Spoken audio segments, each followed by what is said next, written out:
Viral rombongan TNI terobos kemacetan beradu dengan ambulan di tengah kemacetan.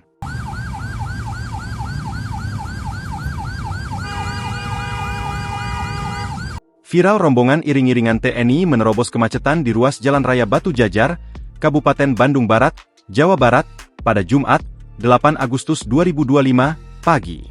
Dalam video yang beredar, kemacetan diduga dipicu banyak kendaraan TNI yang melawan arus untuk menuju pusat pendidikan dan pelatihan pasukan khusus, Pusdiklat Pasus, Kopassus di Batu Jajar.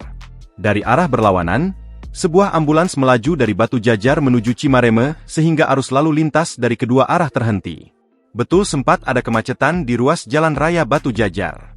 Tadi memang ada rombongan kendaraan yang mau menuju ke Pusdiklat Pasus untuk gladi bersih kegiatan hari Minggu nanti, kata KBO Satlantas Polres Cimahi, Ibtu Bayu Subakti, saat dikonfirmasi, Jumat.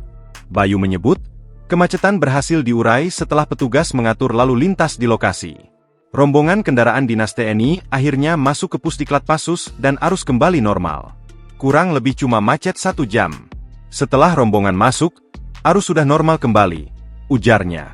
Menurut Bayu, kepadatan lalu lintas tersebut bukan semata akibat persiapan kegiatan upacara gelar pasukan operasional dan kehormatan militer yang digelar Minggu. Kondisi jalan yang sempit dan volume kendaraan padat pada jam sibuk turut memperparah kemacetan. Jalan itu memang langganan macet di jam-jam sibuk seperti jam berangkat kerja maupun jam pulang kerja, kata Bayu. Download Tribun X sekarang, menghadirkan lokal menjadi Indonesia.